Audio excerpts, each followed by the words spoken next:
收看的是公共电视，透过公视，我们看见文化，看见艺术，看见更好的未来。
各位来宾、各位嘉宾，大家晚安。欢迎来到今天晚上一个非常适合听演讲的晚上，也欢迎来到由妈妈监督核电厂联盟所主办的一项今天晚上非常特别的讲座，也就是核能、辐射、我们的健康。谈核能问题，大家谈了很多，从各种的角度来谈，包括了经济、安全、用电，乃至于自然灾害。但是从健康的角度，我相信能够开启我们一种新的思维跟思考的方向。我是主持人李思端，今天晚上当然最主要的，我要介绍接下来我们3位已经坐在台上的与谈者，他们3位都是这方面各自有自己的一个领域的研究。我觉得他们3位各位应该都很熟悉了，除了第一位，因为第一位是他第一次来到我们中华民国台湾，他是 Dr. Helen Caldicott。Dr. Helen Caldicott 呢，她是来自于澳洲，她是一个非常优异的小儿科医师，也曾经在美国的哈佛大学执教。但她很早就了解她的领域跟她的使命绝不局限于教室或医院。过去40年来，她致力于教导世人关于核战、核灾、核武器乃至于核能对人体健康能带来的危害跟影响。他也倡导了很多这方面的组织跟活动，不断地运用各种的方式来教育人群。有一个很著名的故事，他曾经在美国白宫跟当时的雷根总统晤谈，而之后据了解，也促成了雷根总统在日后与戈巴契夫进行了第一次的核武谈判。换言之 ，Caldicott 他自己的贡献不仅只限于对他自己的世人了解他理念的宣导，更可能替人类在免除核灾危机命运上迈进一大步，做出了重大的贡献。他也曾经被美国的 Smithsonian Institution 评选为20世纪最有影响力的女性领袖之一。我们现在就欢迎 Dr. Helen Caldicott。 I come to you today with a deep sense of anxiety and concern about the health and well-being of the people of Japan and of Taiwan and of any other country with nuclear power plants. So concerned was I about Fukushima and the ignorance of the press that I organized a 2-day symposium at the New York Academy of Medicine on the 2nd anniversary of the accident on March 11th and 12th. Titled The Medical and Ecological Consequences of Fukushima, and it was addressed by some of the world's leading epidemiologists, physicists and physicians who presented the latest data on Fukushima. As you know, the massive Great Eastern earthquake and tsunami occurred on March 11th, causing the meltdown of 3 nuclear reactors within several days, and such an event has never occurred in the history of the human race. Fukushima is now described as the greatest industrial accident in history. Massive quantities of radioactivity escaped into the air and water and are still escaping as I speak. 3 times more noble gases, argon, krypton and xenon, than were released at Chernobyl, together with huge amounts of other radioactive elements such as cesium, which causes brain cancer, muscle cancers, testicular cancer, ovarian cancers, strontium, which causes bone cancer and leukemia, iodine, which causes thyroid cancer, plutonium, which causes cancer in every organ of the body. Unfortunately, the people of Japan, and I'm sure Taiwan, were not informed of the accident and the meltdowns for 2 months. Now, a 1,000 megawatt reactor, which is like the 3 reactors very near you, and I would stress that there are 9 million people here living within 40 kilometers of those reactors. If one of them has an accident, you will never escape, you will never be evacuated, and you will all be doomed. That's why they must be closed down. A 1,000 megawatt reactor contains as much radiation as that released by the explosions of 1,000 Hiroshima-sized bombs. And the fissioned uranium becomes 1 billion times more radioactive than the original uranium because 200 new radioactive elements are produced, some which last seconds and some which last millions of years. And that's radioactive waste. And you've got it piling up at your reactors all over the country with only 2 more years of storage before you run out of where to put the stuff. Fortunately for Japan, for the first three days of the accident, the wind was blowing from west to east, so 80% of the radiation blew across the Pacific. I don't know how much radiation Taiwan received, but I'm sure you are within the plume of the radiation going across the Pacific. Then the wind changed and blew from the southeast across much of the Fukushima prefecture, heavily contaminating the ground with fallout, and Tokyo received a considerable fallout. Tokyo is very radioactive. 35 million people live in Tokyo. I'll tell you in a while how cancer is caused by radiation. So concerned was the Japanese government, they were considering plans to evacuate 35 million people from Tokyo during the accident. Thousands of people were fleeing from the smouldering reactors, and the government knew where the plume was going, but they didn't notify the people. So the people fled into the path of the highest radiation dose. To this day, the Japanese people haven't been told really where the radiation is. 600,000 people live in very high radiation areas. Areas that in Russia, after Chernobyl, were evacuated. So the Japanese government is far less responsible even than the then Soviet government. Isn't that interesting? I think that your government is irresponsible too, because from what I hear from listening to people, you are not informed about the medical dangers of nuclear power, and they give you all sorts of fallacious reasons why you need it to turn on your lights, which is not true. And the nuclear power industry dominates the debate. It's time physicians talked about this, because this is going to create epidemics of cancer and leukemia and genetic disease forevermore.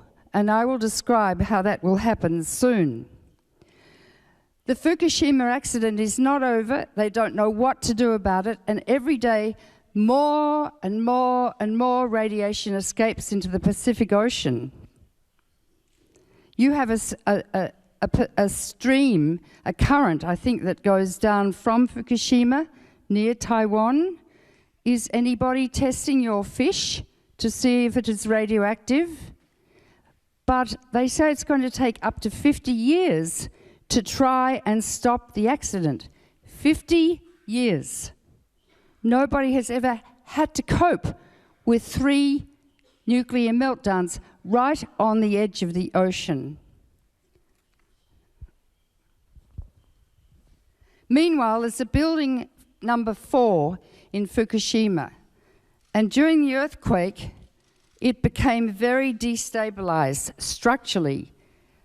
And they just removed all the radioactive fuel from the reactor core and put it in a big cooling pool on the roof 100 feet above the ground. 100 tons of incredible radioactive waste sits 100 feet above the ground. If there's another large earthquake, Building 4 will collapse. Down will come the cooling pool, the water will leak out of it, and the fuel will burn, releasing 10 times more radiation than was released at Chernobyl. That means, if that happens, you will be in great danger.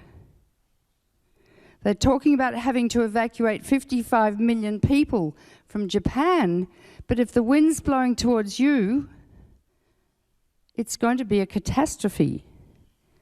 The Japanese government is not asking anyone to come in and help them. They're trying to reinforce the building, to put a huge crane on top to move those very radioactive fuel rods by remote control. It might take 1 or 2 years for that to happen.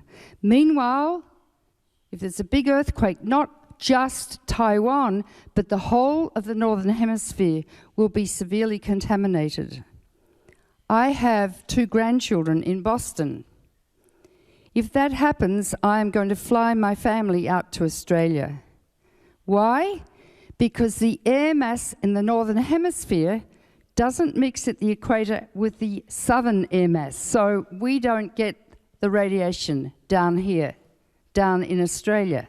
You get it. However, the Pacific Ocean has currents that go all the way around all the time, and our fish is going to be radioactive in Australia. And already they're catching tuna off the coast of California that contains cesium from Fukushima. Don't buy any Japanese food. Don't eat any Japanese food. Don't eat any Japanese fish. All Japanese food exports should be banned from coming into Taiwan, and I'll explain why in a minute. Now, okay, let me explain how radiation causes cancer and what it really means and what are the elements in the reactors. But first I want to show you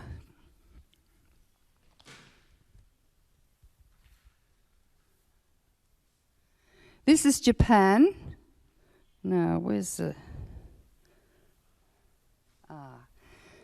So this is, you can see this is Fukushima, and that's a very, very high radiation area, and the blue is still very high, and you can see it came all the way down to Tokyo.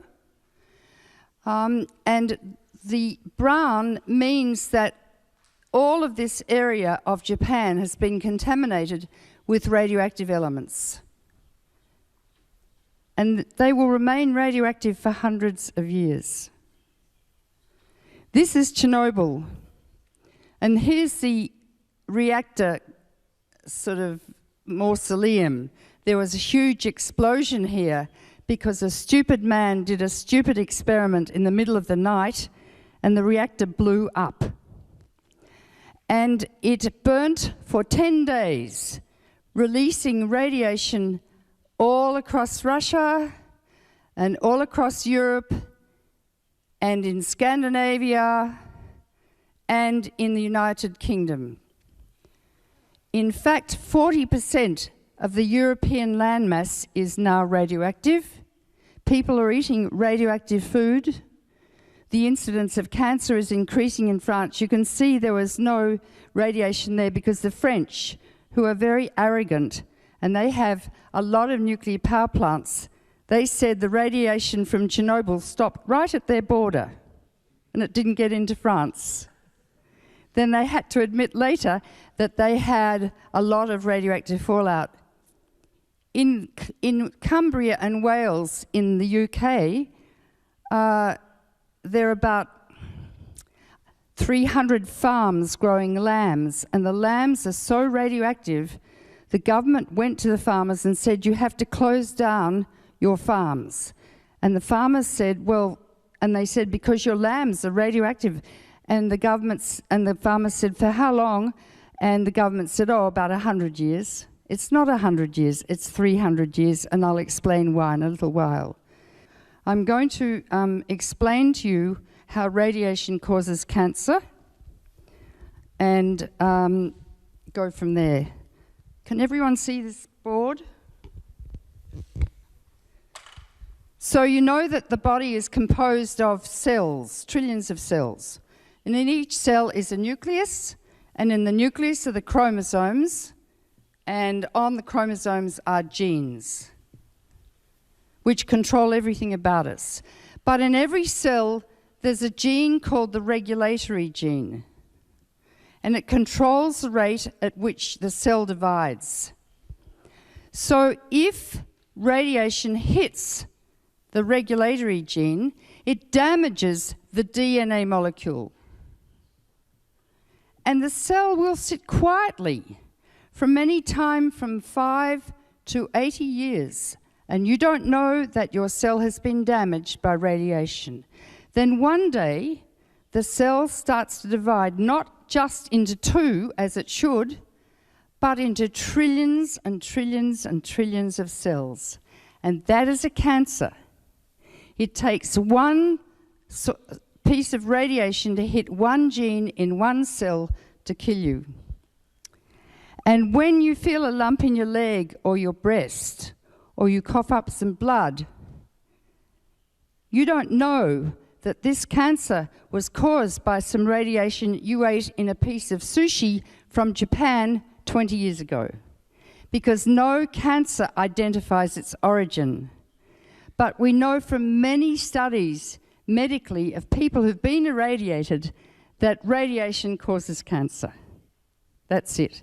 Now, there are other cells in the body that are more important than those cells, and one is called the sperm, and one is called the egg. And you have half the number of genes and chromosomes in each, so when they combine, you get a normal cell, and it starts growing into a fetus and a baby. Now, every single gene in the sperm and egg is important.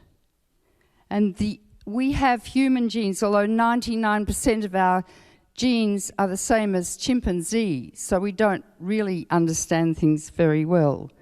We all carry several hundred genes for disease, like diabetes, like cystic fibrosis, like dwarfism. There are over 2,600 genetic diseases described, and radiation causes mutations. So the more radiation we have in the environment from nuclear power and from medical X-rays and CT scans, the more we are going to see genetic disease happen over future generations, many generations. Because each dose of radiation you receive from the sun, cosmic radiation, from the rocks on the Earth, from a CT scan, from an X-ray, from a nuclear power plant, they all do the same thing. Each dose you receive adds to your risk of getting cancer. It's cumulative. No dose of radiation is safe. No dose. Any radiation you receive can cause cancer years later. No radiation is safe. Background radiation, we think, causes about 30% of the cancers we already see, let alone adding to background radiation by nuclear power plants. Now, a nuclear power plant operating always releases radioactive elements into the air. 2 studies done in Germany and France, looking at children less than 5 years of age, living within 5 kilometres of a nuclear power plant, the incidence of leukemia in the children is double, and the incidence of cancer is high in the children. It's not safe to live near a nuclear power plant, particularly if you're a child. Now, children are about 10 to 20 times more sensitive to radiation than adults. They get cancer much more readily. And it's interesting, little girls are twice as sensitive as little boys. Women are more sensitive than men. And the fetus is thousands of times more sensitive to radiation. And very important work was done by a woman called Alice Stewart to show that one X-ray to the pregnant abdomen doubles the incidence of leukemia in the baby. Okay? That's why when you are still having periods and you have to have a dental X-ray or another, they say, when was your last period? And they don't X-ray you in the second half of your menstrual cycle because you might have a little embryo in your uterus who would be very vulnerable to being irradiated. So people are very different. The sensitivities of people are very different, and children are particularly vulnerable. Now, what are the elements? I'll just give you a few of the elements that are made in nuclear reactors. One is radioactive iodine. And radioactive iodine goes specifically to the thyroid gland in the neck, right? And it's got a half-life of 8 days. That means in 8 days, you might have a pound. In 8 more days, it decays, so you have half a pound. In 8 more days, a quarter of a pound, right? So you multiply a half-life by 10, so it's radioactive for about 20 weeks. No, 10 weeks. Little more, 10 weeks. And then it decays away to nothing.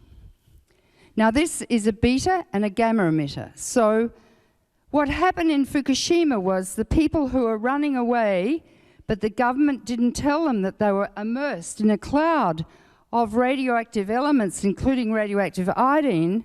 They breathed it into their lung and it went into their thyroid. Now, one way of protecting yourself from radioactive iodine, if there's a meltdown and you know you're going to be exposed, is to take potassium iodide tablets, which blocks the uptake of radioactive iodine in the thyroid gland. Every person in Taipei needs to have potassium iodide tablets in their medicine cupboard. 9 million people. So then you will be aware that you live in great danger living within 40k of 3 reactors or maybe 4. That's the first thing. Now, the second thing is they're looking at children in Fukushima Prefecture under the age of 18. 12 have been diagnosed with thyroid cancer already. 15 more are suspected, and that's within the first 2 years. We did not see thyroid cancer in Chernobyl until 4 years. This indicates that these children got a big dose of radioactive iodine and all the other elements. So in other words, the people in Fukushima are at great risk for developing cancers for the rest of their lives, like the Hibakusha at Hiroshima and Nagasaki. The normal incidence of thyroid cancer in children is 1 in a million. And yet the Japanese government has the audacity to say that all these cancers are not caused by Fukushima. The lying that is going on in Japan by the nuclear industry and the government, which are really one and the same thing, TEPCO and the government, and I think it's like this here with Taipower, and your government, is really medically absurd. As a physician, I can't believe that politicians would lie to people about their health, because this is a medical issue. Then the next one I want to talk about is cesium, and I'm sure you've read about cesium. There's a lot of cesium that escaped from Fukushima. Cesium-137 has a half-life of 30 years, so it's around actually for 300 years. And you can't get rid of it. And cesium is like potassium, so it goes to the brain, causing brain cancers. It goes to the muscle, causing very rare muscle cancers. It goes to the testicle and ovary, causing cancers there or mutating genes. Nasty stuff concentrates in food. Strontium-90 lasts for 300 years too. These are both beta and gamma emitters. And strontium-90 is like calcium. So here's a femur the thigh bone, right? And you get a little bit of strontium-90 in your thigh, and it sends out beta particles and gamma and mutates a cell that forms bone, and so later you get a bone cancer, and you have to have your leg amputated. Or it mutates a white blood cell in the bone marrow, and that white blood cell becomes malignant and fills the whole body up with white blood cells, and that's called leukemia. Leukemia means white blood. The last one I'll describe is plutonium-239. The body thinks this is iron. So it's stored in the liver, where it can cause liver cancer. It causes cancer of the lung. It goes to the bone because hemoglobin is made in the bone marrow, and hemoglobin needs iron. So it can cause bone cancer or leukemia. And in fact, because the body thinks it's iron, plutonium crosses the placenta into the developing embryo.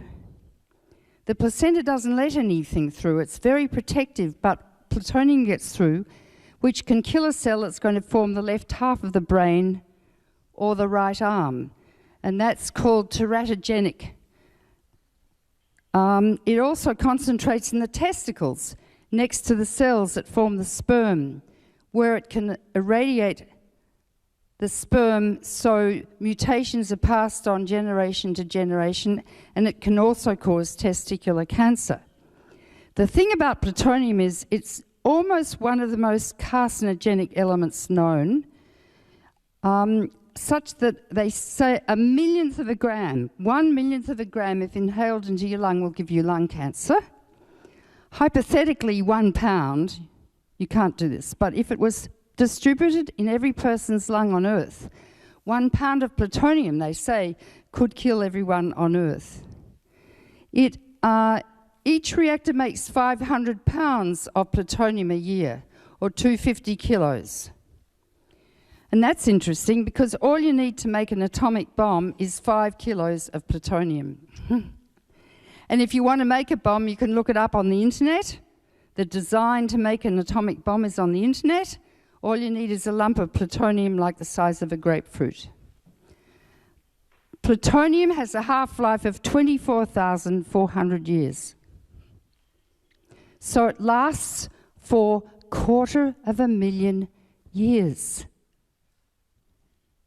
And America is selling nuclear power plants all over the world.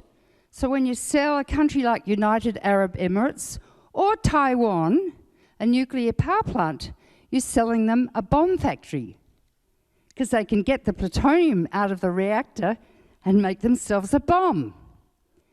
Oh, but that's all right because it's peaceful nuclear energy, don't you know? So it's so dangerous. Japan wants to sell nuclear power all over the world. And these men, and they're mostly physicists, nuclear engineers, I don't think they really understand what it's like to treat a child dying of leukemia, or even to deliver a baby, beautiful baby that's born. I don't think they understand what life is about, until one day they might get cancer themselves. And then I know, because on their deathbeds they talk to me and they tell me all the wicked things they've done in their life. Okay, now I want to talk to you about what happens in the food. All of these elements and more landed all over Japan and Europe. So when say, cesium lands on the ground, the grass and the rice suck it up and concentrate it about 10 to 100 times compared to the background level. And then the cow comes along, and I can't draw a cow, except that's the active organ of the cow, the udder. And the cow eats the grass, and it concentrates more, like 100 times, in the cow's milk and the meat. And then a pregnant woman, a lactating woman, drinks the cow's milk, and it concentrates more in her breast. And as it passes through the breast to feed the baby, it can mutate a cell in the breast that can later cause breast cancer. And then the tiny baby is drinking the milk, and this concentrates most highly in the baby. And babies are so sensitive to radiation. So that's called biomagnification in the food chain. And I can't tell you, but so much of the Fukushima food is radioactive. And I heard that they're bringing Fukushima food here and selling it and advertising it, saying it's a good thing to eat. That is criminal. That's like saying, do you want some poison? Ooh, here's some nice poison. Don't worry, you won't get your cancer for 20 years. The government here does not understand. And we have to teach the government and you what the dangers are. That's why we're here.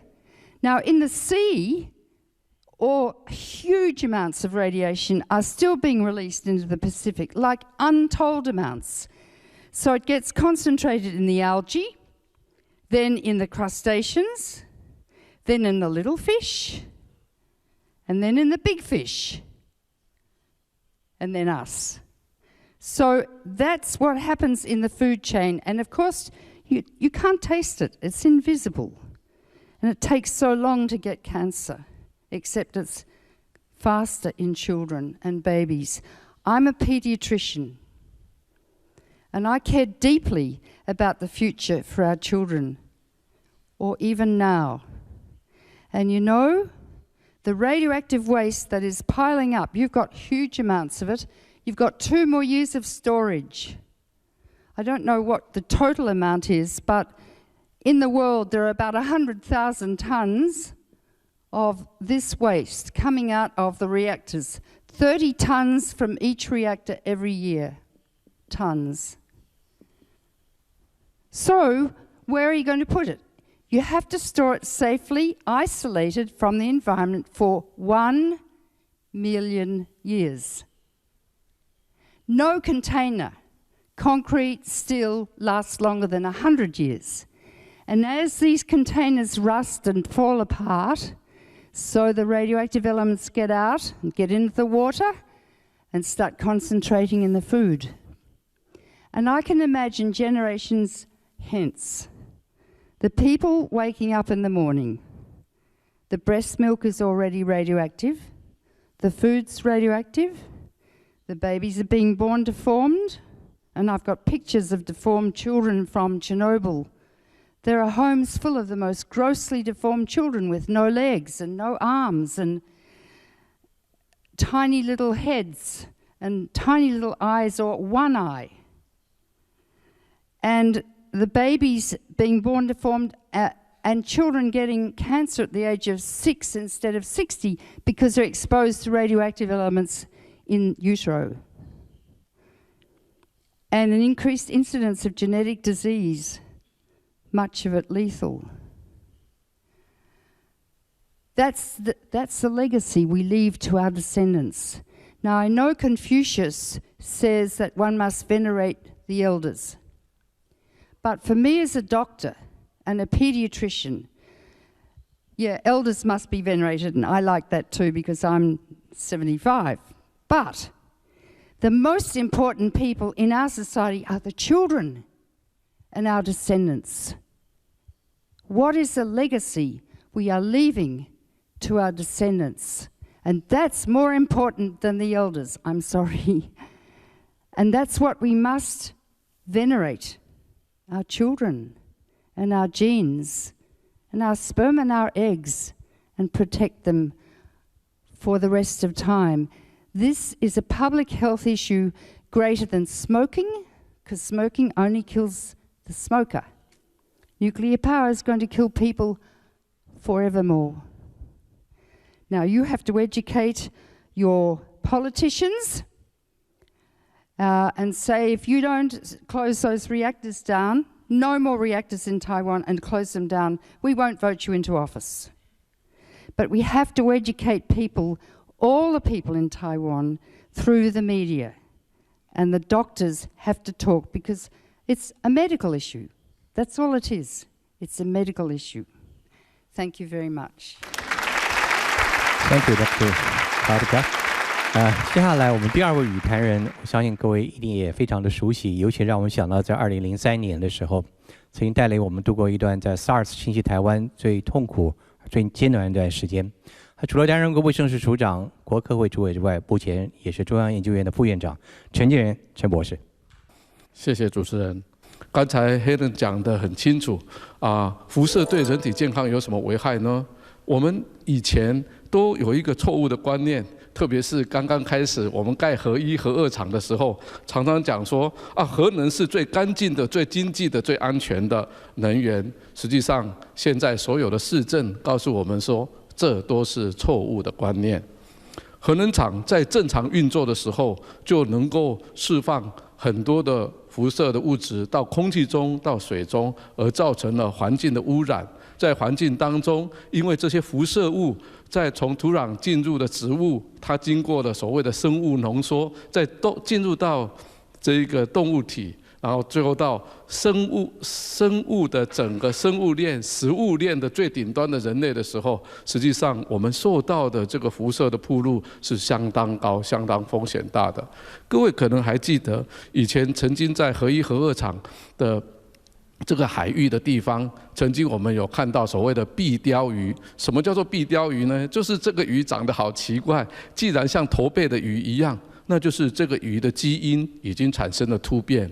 所以这个突变的情形，不是只有在车诺比这样的一个核灾的情况下我们看得见，连正常的核能厂在运作、排放废水或者是排放废气的时候，就有可能对环境造成很高的危害。那这种辐射的危害，我们是不是能够得到充分透明的资料，来让我们全台湾的老百姓来了解，可能这整个环境已经受到多少的污染？那我们再举一个例子来说，我们最可敬的也是为台湾的人民牺牲的这个达悟族的同胞，在兰屿的同胞，当核废料放在那个地方的时候，请问我们有没有做很完整的、长期的健康的追踪？我们是不是有还给他们足够的公道？他们为我们可能受到辐射的暴露，我们有感恩吗？我们做了些什么来回报这一些放核废料地区的居民呢？我们知道在台湾曾经有辐射屋的这个污染，那辐射屋的居民，他们常年住在这个辐射钢筋所建筑的这个房子里面。我们所做的调查里面也发现，他们容易得到甲状腺癌，容易得到白血病，还有淋巴瘤。所以这一些人实际上是受到了很大的影响。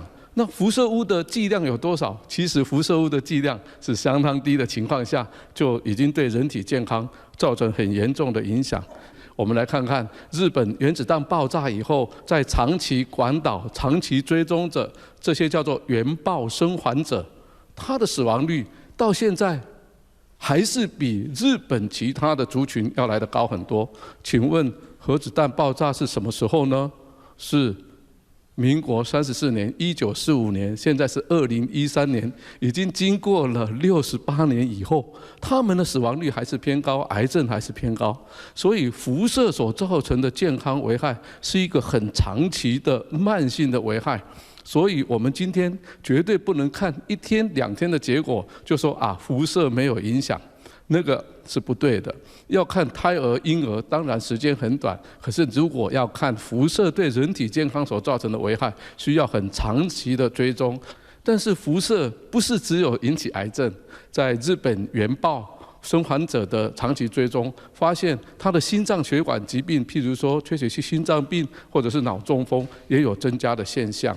所以整个辐射对人体健康的危害是很可怕的。但是我们常常讲说，哎呀，台湾这个核能都很安全。实际上，台湾核能厂安全吗？我们是不是能够得到充分的资料？我们有对核能厂附近有做很好的环境监控吗？其实台湾是最不适合发展核能的地方。第一个，我们台湾岛很小，人口很密集。第二个，台湾是在地震带，刚才Helen讲，整个太平洋的这个岛屿、列屿、岛屿的地方都是地震很多的地方。我记得以前在国科会的时候，我们在做这个自然灾害的防救中心的时候，我们请外国人来这里跟我们讨论。然后大家都说哇，台湾很了不起，台湾呢是世界上最脆弱的地方，我们有台风、有地震、有土石流。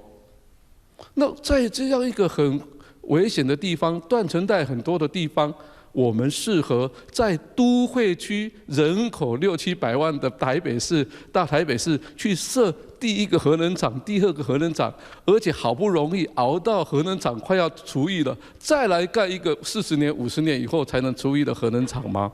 所以我在这里想跟大家讲说，我们今天如果大家还没有觉醒，还继续用核能的时候，实际上我们今天是在打赌，赌什么呢？打赌我们自己还有我们子子孙孙的生命，我们是在赌命哦。所以这是一个很严重的问题啊，在这里也要呼吁说，我们大家一定要好好的得到充分的资讯，知道核能还有辐射可能对人体健康的危害，以及台湾可能产生核灾的几率是多少，乘上可能受害的面积，乘上可能受害的人口以及可能影响的年数，核灾一旦发生的时候，这个辐射物质有可能是会100年、1000年不会消失掉的。所以，我们可以在这样地狭人稀而且天灾频繁的台湾岛上去发展核能吗？另外一个也是很重要的问题，也要来跟大家分享的，就是说，那台湾如果要发展核能，那请问我们的核废料要放到什么地方？刚才讲核废料100就是1000年的这一个慢慢才能够消失掉。我们什么地方要摆核废料？你家吗？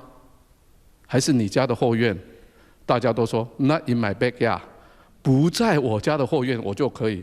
请问，对核废料来讲，台湾有任何一个地方是可以摆核废料的吗？如果不能，我们现在还要继续累积这些1000年、万年以后会影响我们子子孙孙的核废料吗？然后让他们受到可能辐射污染的危险吗？所以从这一些事情来看，我们就晓得，第一，台湾绝对应该去发展绿色的能源，减少核能的使用，很快的进入非核的家园。第二，现在核能厂附近居民的健康，还有环境的生态，需要做密切的监控。第三，很重要的，如果未来有可能发生核灾的时候，那么台电应该要设立所谓的核灾防救的基金。要不的话，请问一旦发生核灾的时候，那要怎么样去清空台北市？那台北市的房地产90%通通不能够再住人的时候，请问谁来赔偿这么一大笔的财产还有生命的损失呢？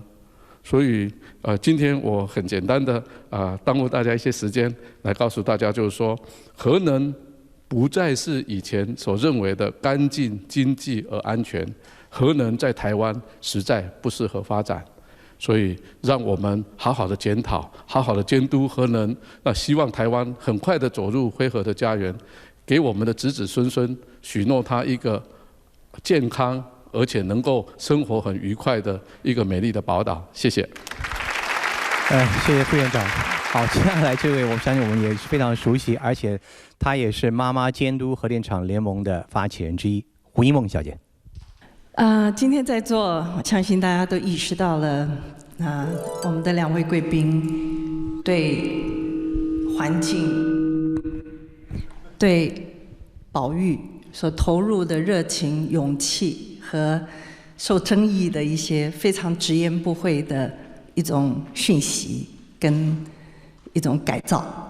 所以事实上，我的观察是，这个地球上真正要从根本上改变我们现在的经济制度，甚至是我们的能源制度，我们各种的制度，是需要有更多的人真正在内心里面下实修的功夫。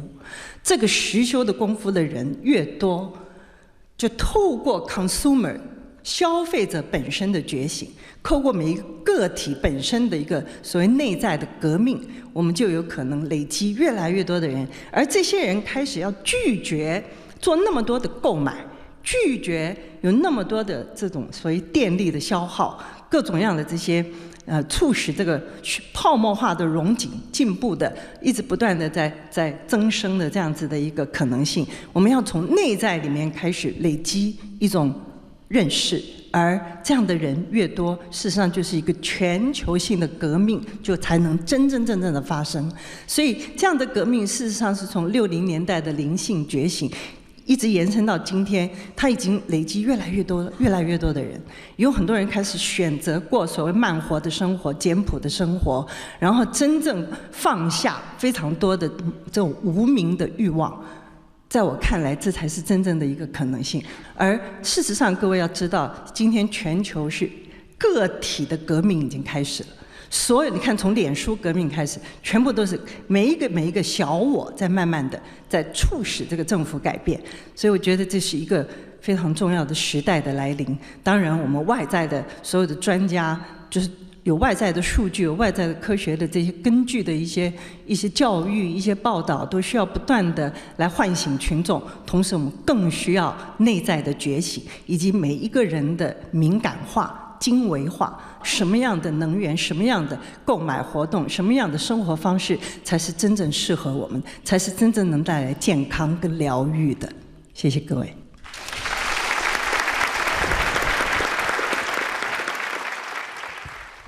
谢谢3位与谈人。自己也有一个问题想先请教陈副院长。您刚刚特别提到了说，希望在台湾，我们有一个充分而透明的资讯去了解究竟在核电对于台湾民众健康的造成的影响。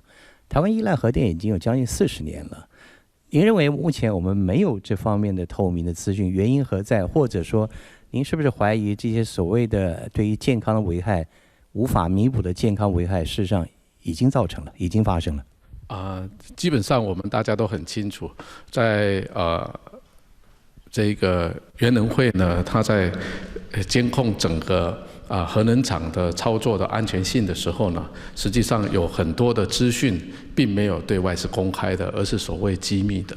那我个人也很好奇，那到底谁才有机会去监督，代表人民的力量去监督这个原能会所做的管控对于核能厂所做的这一些监督的工作是不是做得很好？所以我相信所有的资讯是透明是很重要的。我举我刚才施丹举过的例子哈，在 SARS 的时候，我们大家后来都有一点点懊恼，说：哎呀，为什么在广州产生的时候呢，我们没有办法早一点知道？所以我们说，疫情的透明、诚实是最重要的，大家可以分享经验，赶快来控制。所以我同样的，到底核能在台湾将近了这个30-40年的这个时间，对环境、对人体健康的危害有多少？有一些资料的分析，但是没有深入的去探索。那如果我们深入去探索的时候，核能厂附近居民健康的状况是很需要做一个完整的评估，然后健康风险评估确定以后才能来进行。我想最后我就请我们今天3位与谈人说一下他们最后的结语，也贡献给各位。我想先从最后发言的胡小姐开始，好吗？好，内在环保跟外在环保同样重要。希望大家一起努力。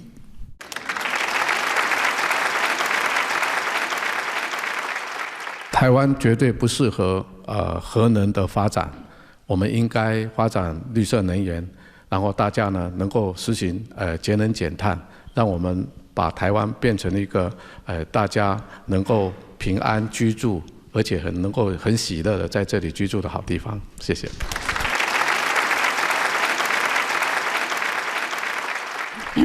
Taiwan can become the energy superpower of the world by quickly converting to renewables. You could do it like that.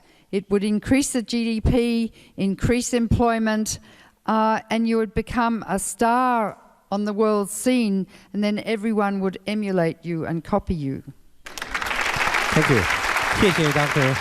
Caldicott 陈建仁副院长，还有胡一萌小姐，更谢谢各位嘉宾跟贵宾今天晚上的莅临，希望今天晚上我们的讨论能够带给您新的思考跟新的行动。再会。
缇娜赞要带大家一起欣赏声光效果一级棒的戏偶世界。小小的皮偶代表着一个民族的文化，在同学们的巧妙操纵之下，运用光影之美，创造栩栩如生、色彩丰富的快乐氛围。周六下午4点，逮完缇娜赞，东山国小皮影戏社将带来精彩的《海疆奇航之大圆湾历险》，千万不要错过哦！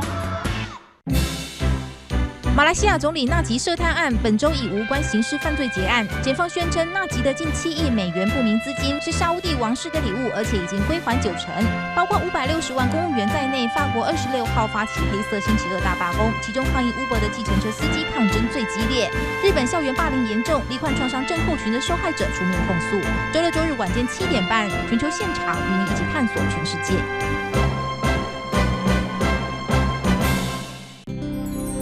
我是9天民俗记忆团许胜龙团长，非常感谢所有的台湾的民众对9天民俗记忆团的一个支持跟爱护。哇，在台湾的路上，好几百尊的三太子在那边比赛，都是一群年轻人，他们用双脚走遍了这个台湾，来认识这个台湾。现在我希望他是有更多的年轻人一起来参与。让台湾有这么好的一个传统义政的一个表演，能够宣扬到国外，也让台湾最美的文化，让全球更多的人知道，让我们的孩子更有自信，找到更棒的舞台，然后去展现他们最好的一个年轻人的生命跟活力。相信公共电视跟我们一样关注这一群的孩子，诚挚的邀请大家跟我们一样一起支持公视制作更多的优质节目。捐款专线是0226339922，邮政划拨账号是19213335。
眼近海的鱼种30年来只剩下1/4。当渔业资源萎缩，海洋生态濒临崩解，如何期待餐桌上能年年有余？该怎么吃才能给海洋留下一条生路？2月1日星期一晚间10点，我们的岛播出《餐桌上的海洋》。公视首开先例，服务佳期。2016年1月2日起，公视主频所播映的《谁来晚餐》、《爱的万物论》、《一字千金》等节目，还有各类新闻和纪录片，您将可以在播出24小时后上网随选点阅7天。好节目不错过，公视佳期，让精彩继续。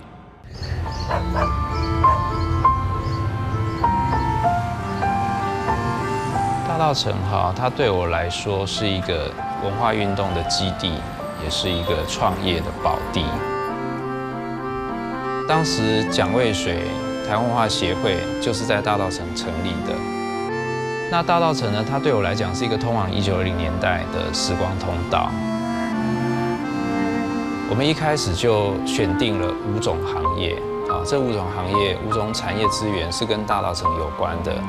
第一个是茶，第2个是布，第3个是农产，包含南北货、中药等等第4个是戏曲，第5个是建筑。我们就是直接去承租大稻埕原有的这些屋主，那他们的已经修复好的这些历史建筑，去寻找各种不同的创业伙伴，还有创作人进来，那一起共同去经营这些空间。有书店，有咖啡店，有小酒馆，还有剧场。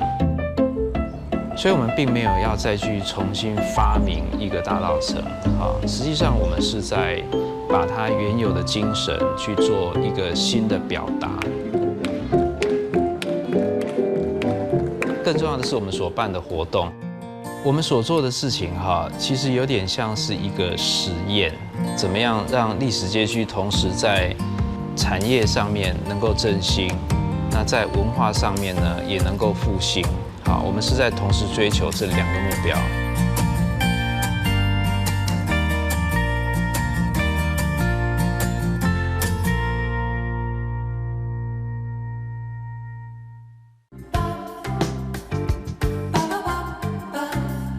旅行的孤独让思绪清晰，温暖的人情承载了重新出发的厚实力量。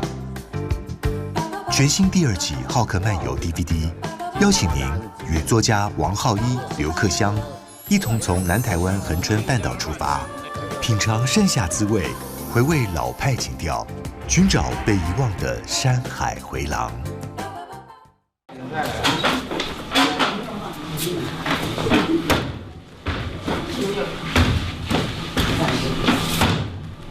元帅意思说，今天就是3出戏，希望都顺一遍嘛。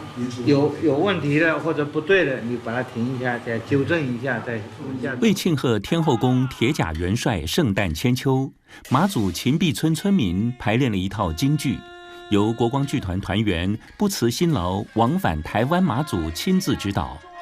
这是一个群策群力、排除万难的排练与演出，并逐一勾勒每位演出者不同的生活背景与人物面相。透过戏曲舞台与真实人生的穿插交融，关照表演艺术与宗教信仰支撑起的常民文化。